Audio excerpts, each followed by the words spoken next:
Americans enjoy a privileged status in the world population. Rather, some of them do. And for those who benefit from this, it has to affect their worldview. This is where I have to ask, are you Ameri-brained?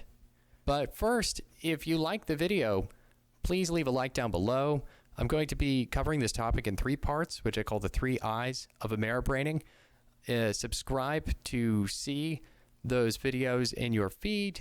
Ring the bell to get notified when they come out. And comment down below if something catches your eye and you'd like to learn about it more. A quick disclaimer here. The primary enjoyers of American economic privilege are going to be those who are understood as being middle class. This category has contracted over the last few decades and has also historically been a divider of the working class.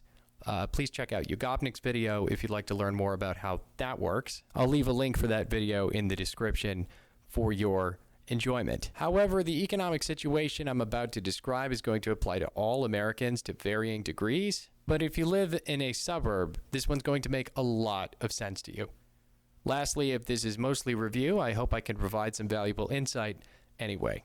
And before going any further, keep in mind as context that most of what I'm about to describe is possible because of America's superpower status, its military superpowerdom, and its economic superpowerdom. Everything I'm about to mention stems from that factor. And that is going to lead me into laying the groundwork of describing the modern form of empire. The definition of empire that most Americans know excludes the kind that we directly benefit from. We typically think of the Roman Empire or the British, rather than including America in that group of exploitative nation states. We typically think of colonial formations, ancient slave trade type stuff, rather than the chain of supply that we enjoy now. In contemporary terms, it goes by neocolonialism, if you're looking in the academic circles, but that doesn't really penetrate the wider American consciousness. We still tend to think of empires as other than America. This is one of the first layers of being Ameri-brained as I know it. In the modern era, this is how empires work. They operate off of hardball geopolitics and unfair deals to exact their price from weaker developing nations using, just legality, geopolitical pressure, and economic sanctions, depending. Here's how that works. So first, multinational corporations exist with a monopoly in their industry. They then, spanning a global network of nation states and other corporate interests, influence directly or indirectly the geopolitics of a region that they have their eyes on, to render conditions in that region favorable to their business. The primary condition that is favorable to their business is going to be extraction, either of labor or of resources. One of those two, sometimes both. This private-public relationship goes very far back in American history, where you have certain presidents constantly featuring American business interests at the center of the conversation of geopolitical action in Latin America and other countries around the world.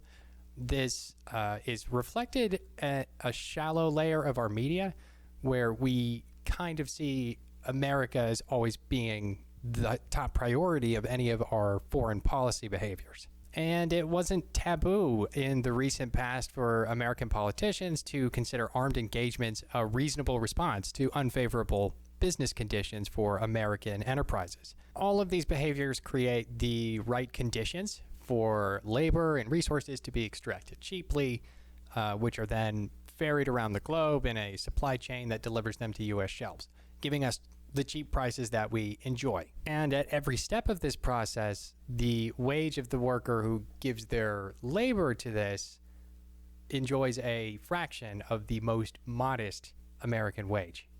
And therefore, we get cheap at the cost of global suffering. And this suffering is not even fairly compensated by the bad standards we have in our own country. Now, you might be thinking to respond with something along the lines of, but that's just how it works. That's just global trade for you. And to that, I would say, but why does it work that way?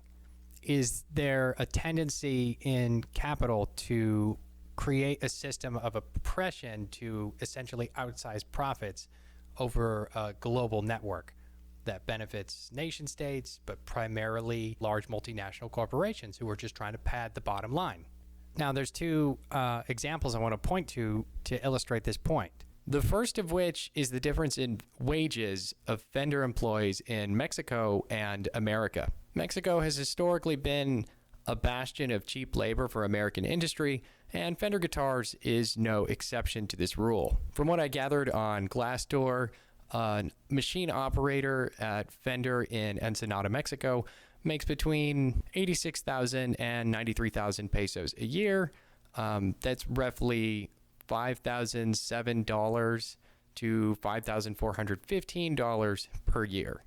I found a similar listing for a machine operator in Corona, California on salary.com. They can expect to start at $18 an hour working full-time, also as a machine operator. Both of these require a high school diploma and no additional schooling. They both offer benefits to their employees. The main difference is the 7 times greater American wage. Ask any guitarist who knows their stuff, and they'll tell you for years that the Mexican Fenders have been of better quality than the American-made ones. And before you bring it up, yes, I know that the standards of living are less in Mexico. And the cost of living in California as well cannot be met by a $37,000 salary alone. That's just not a living wage in California. However, the purchasing powers of these two employees are vastly different. The American Fender worker can theoretically earn 7 times as much as their Fender counterpart, move to a country with lower living standards, and then live like a petty noble for at least a year or so, if not longer. The Mexican employee in Ensenada, on the other hand, wouldn't even be able to afford a 1-bedroom apartment in the Ensenada city center, let alone an apartment in Corona, California. This is not to mention that the prices of goods are not that much cheaper in Mexico. If you're looking to buy a car from a dealer there, you can still expect to pay tens of thousands of dollars, just like you would here. The prices are usually just a couple $1,000s cheaper. Sometimes they're more, and sometimes added costs do not factor into the list prices of these cars. An American employee can approach a $15,000 price tag. Our Mexican counterpart here cannot even dream of approaching that price tag. And yes, I'm aware that disposable income for middle-class Americans is shrinking relative to inflation, but you can still make 7 times what a Mexican employee doing the same job can make. Once you get this, it's not hard to understand why some companies offshore their labor instead of having it done on American soil. The offshoring saves on labor costs, ultimately padding the bottom line. The next example of how we gain economic privilege is going to be a factor of the supply chain of chocolate. In 2021, the Supreme Court ruled that Cargill and Nestle were not liable for any kind of wrongdoing for purchasing cocoa beans harvested with child labor. No, I'm not joking. You can look this up.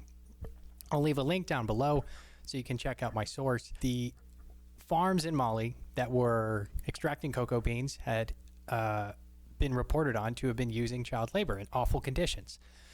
And even though this was brought forth to the Supreme Court by a few who were suing for damages, the court saw fit to render a judgment that they were not liable, primarily on the basis that it was happening overseas, even though the decisions that put child labor into that supply chain were made here in America. Now, we're not invading Mali to enforce the rule of child labor in the chocolate supply chain. Obviously, the works of neocolonialism, of modern empire, don't always require boots on the ground. But there is a form of invisible captivity that binds some developing nations to the global supply chain. These are usually economic ties. Like I said, the threats of economic sanctions. Sometimes these countries are just so poor that they will take any investment into their country that they can possibly get, even when it downstream leads to something like child labor. And like I said, this all comes back to monopolies. So in the event that a monopoly is interested in new extraction, or is interested in an evolving political situation in a faraway place with a resource or labor force. They will oftentimes petition the government in one way or another to get involved. In the past, this took the form of pretty blatant regime change, which I'm sure we're all familiar with. Think Allende in Chile. Chile had just nationalized its mineral industry, namely copper was of interest to us because we had a burgeoning telecommunications industry. It's on the State Department website that we actually were funding opposition candidates during Allende's election, although we deny any involvement in the coup that led him to take his life and install Pinochet, the dictator, as ruler of Chile for the following decades. But essentially, we retaliated to an effort to nationalize one of Chile's own resources. It's their copper, like their industry, on behalf of Anaconda, Telephone and Telegraph, and Kennecott, all corporations who benefit from having access to cheap copper. Once the process was complete, we had access to cheap Chilean copper under Pinochet, who kind of executed according to our business interests in the region. Our burgeoning telecommunications network that we now enjoy was built on this regime change with this specific resource.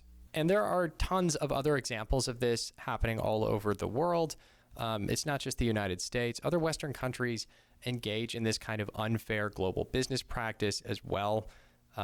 You still have parts of Africa that have colonial ties to France. You still have the economic trade relations of the Big Five English-speaking countries being privileged on the world stage, not just us. Countries like Canada, Australia, and the UK also benefit from a lot of the same things we do. And these countries are also suffering from a lot of the same problems that America is suffering from. But that's a video for another time. That's its own video. This is all just to lead up to my conclusion, at least for this part. For the imperialism section, it's amazing how much we do not know about the stuff that we buy, about the stuff that makes up our communications network, where we get all of our raw materials from.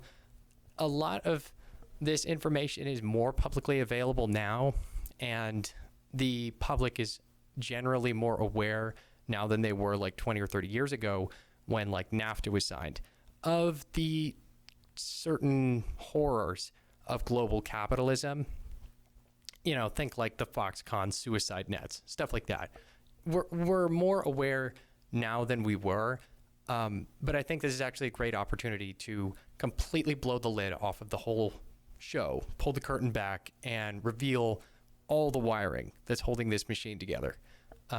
Because all of the unethical foundations of this system make it worthy of criticism in every single aspect. That is to say, should we continue to tolerate this? Should this be okay? Should we work toward better trade relations that are more fair with other countries? Should Cargill and Nestle be able to benefit from child labor in Mali? Serious question, because the Supreme Court threw that case out. This video is running a little bit long, so I'm going to go ahead and end it there. Again, subscribe for part 2, where we cover the second I, which is going to be short for ideology. I'll see you then. Remember to like the video, ring the bell, all that stuff. And hope you enjoyed the video.